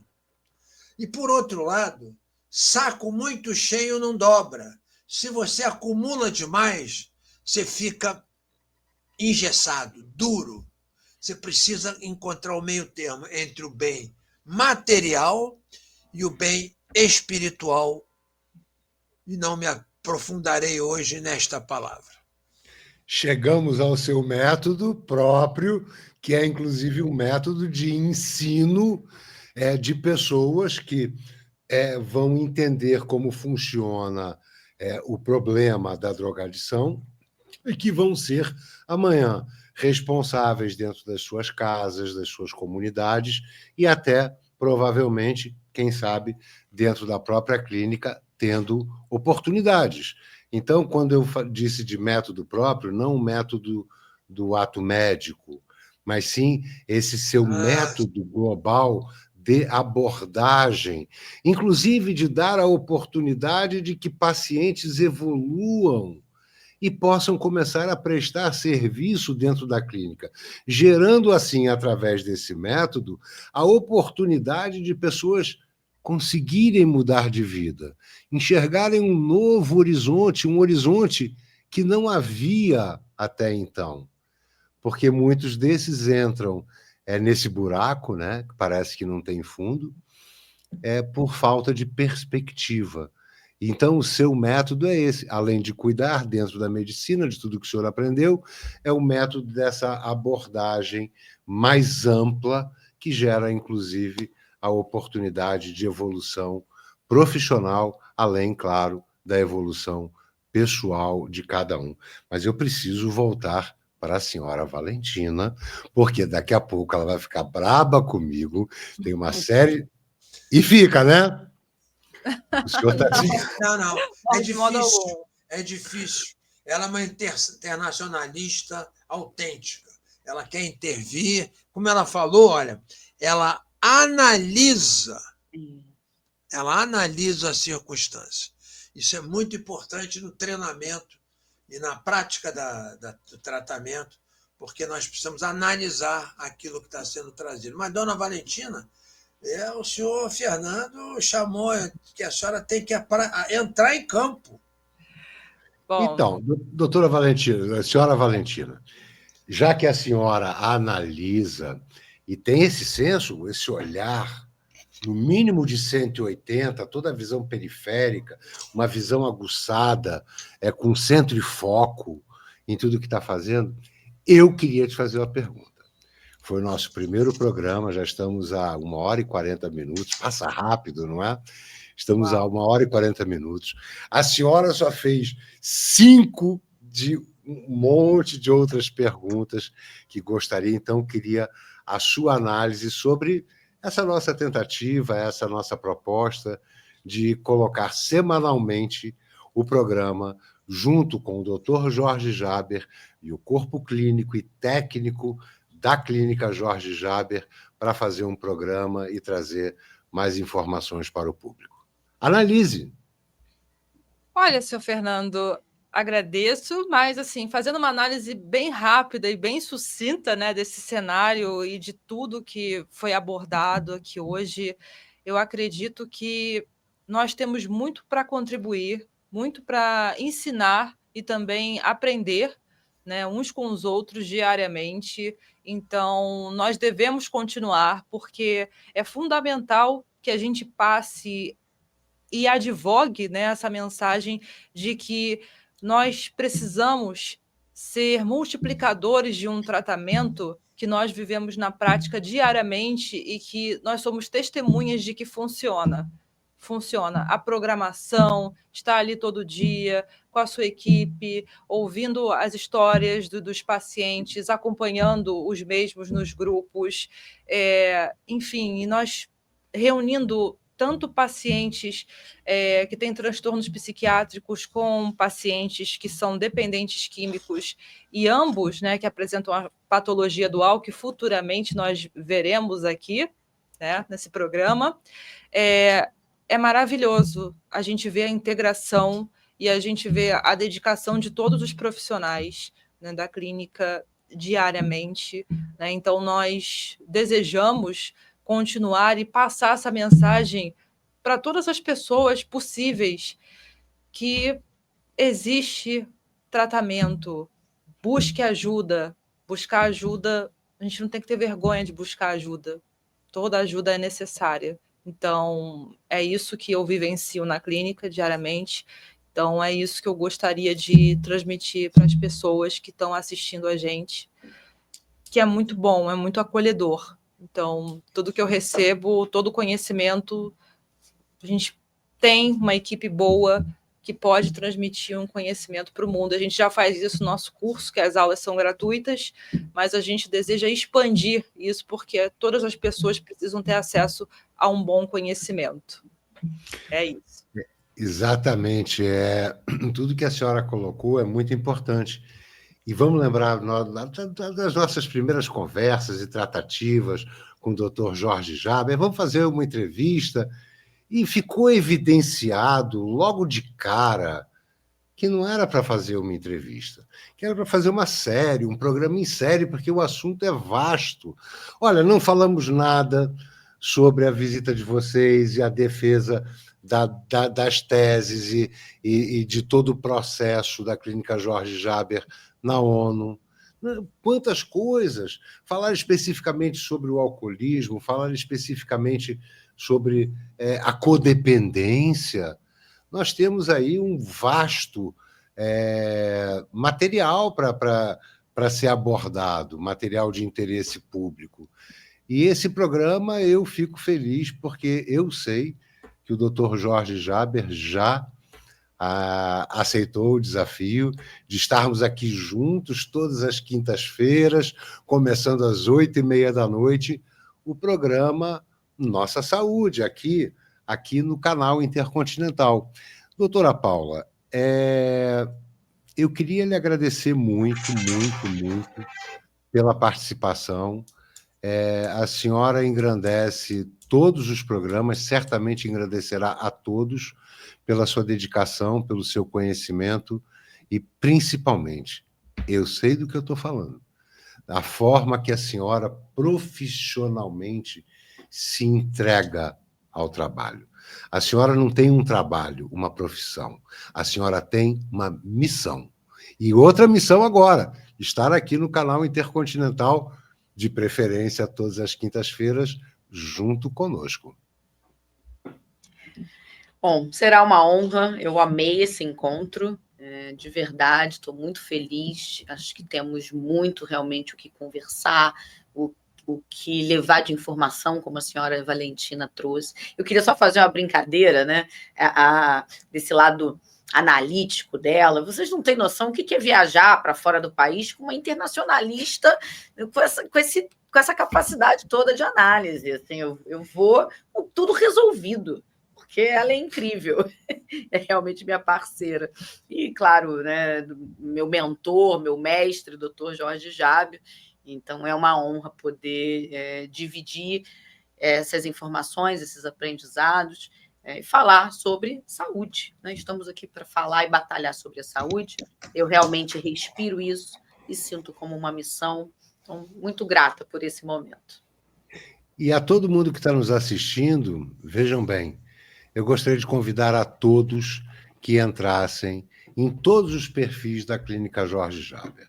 Nós temos esse, que é o do Facebook, nós temos no Instagram, também é só procurar Clínica Jorge Jáber, e temos principalmente o site da clínica, onde vocês vão encontrar todas as informações necessárias, informações de contato e tudo que for necessário para o melhor aproveitamento e tirar as dúvidas sobre o que está acontecendo. Inclusive, vejam, tem aqui do lado direito, verdinho, curso de formação de terapeuta 2025. Eu não sei como é que está o status, se recebe novos alunos, porque já começou, né? Se eu não me engano, desde fevereiro. Isso, começamos em fevereiro e está com as inscrições abertas ainda. Então, vamos lá, vou colocar aqui de novo para que as pessoas possam entrar em contato e se inscrever. Vejam, eu gostaria de dar um recado, assim, tipo papo reto para todo mundo. Todos nós conhecemos alguém que tem problema com drogas. Todos nós conhecemos. E muitas vezes erramos na abordagem com relação a essas pessoas, e não erramos por mal. Erramos por desconhecer o que é a patologia, o que é a doença. Então, essa é uma oportunidade que a Clínica Jorge Jáber está oferecendo para que cada pessoa, independente de querer seguir na profissão ou não, tenha o conhecimento para poder ajudar alguém. Quantas e quantas pessoas hoje, na nossa sociedade, estão precisando da nossa ajuda? E tudo que nós temos que ter para poder ajudar é conhecimento.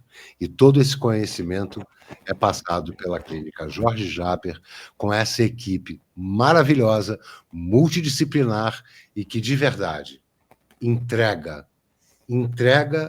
o que tem que ser feito, ensina a cada um de vocês a entender, no mínimo, entender melhor esse universo que pertence a quem se droga e não pertence diretamente a quem quer ajudar. Então, essa é uma ajuda mútua, é um entrelaço desse conhecimento que leva à possibilidade de podermos ajudar alguém. Dr. Jorge Jáber, para você fica aqui o meu muitíssimo obrigado por esse programa, um programa que a senhora Valentina pode até depois falar, poxa, eu tinha tantas perguntas, só fiz 4 ou 5, mas é porque é assim, É a dinâmica de um programa. Um assunto puxa o outro, é um comentário, e isso só prova que nós estávamos certos, doutor Jorge Jaber. Não é um programa, não é uma entrevista. É uma série de programas, é um desafio ao senhor, todas as quintas-feiras, às 20h30, aqui no canal Intercontinental. Desafio aceito?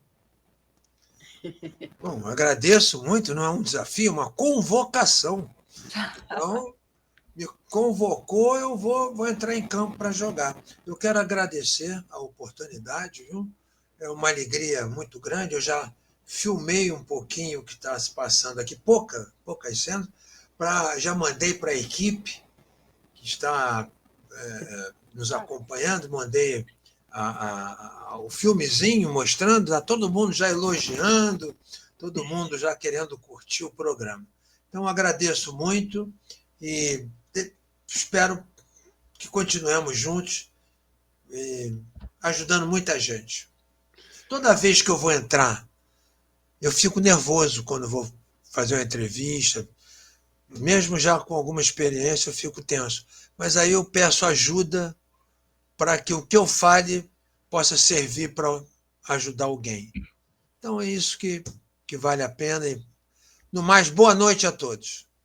E sempre o que o senhor fala ajuda a muita gente. Eu queria pedir ao estúdio Horizon, onde estão a doutora Paula e a senhora Valentina, que colocassem na câmera aberta, por favor, porque eu vou me despedir de todos, né? Senhora Valentina, muito obrigado por ter aceitado esse desafio. Eu sei que é um desafio no meio de tantas tarefas que a senhora tem. A senhora é uma pessoa incansável, a senhora é quem ajuda a clínica a mover. A senhora está no centro de todos os acontecimentos, inclusive nos acontecimentos internacionais. Gostaria de agradecer muitíssimo a doutora Paula, pessoa que eu admiro demais, tenho um carinho profundo, mas principalmente respeito pela dedicação profissional que ela tem. Como eu disse anteriormente, não é só uma dedicação profissional, é uma missão de vida, ajudar as pessoas, resgatar e salvar vidas. E ao senhor doutor Jorge Jaber, obrigado por aceitar esse desafio desse humilde canal que está começando agora, o canal Intercontinental, e espero que nós consigamos estar durante muitas semanas trazendo informação para esse público que merece a boa informação. E obrigado a todos vocês que estão assistindo ao canal Intercontinental, o programa Nossa Saúde. Se gostou, curta, compartilhe, comente, divulgue para os amigos, divulgue. Vem muita novidade por aí e a minha gratidão muito grande por todos os presentes no estúdio, mas principalmente por você que está aí do outro lado buscando informação de relevância. Programa Nossa Saúde, todas as quintas-feiras, às 20h30, horário de Brasília.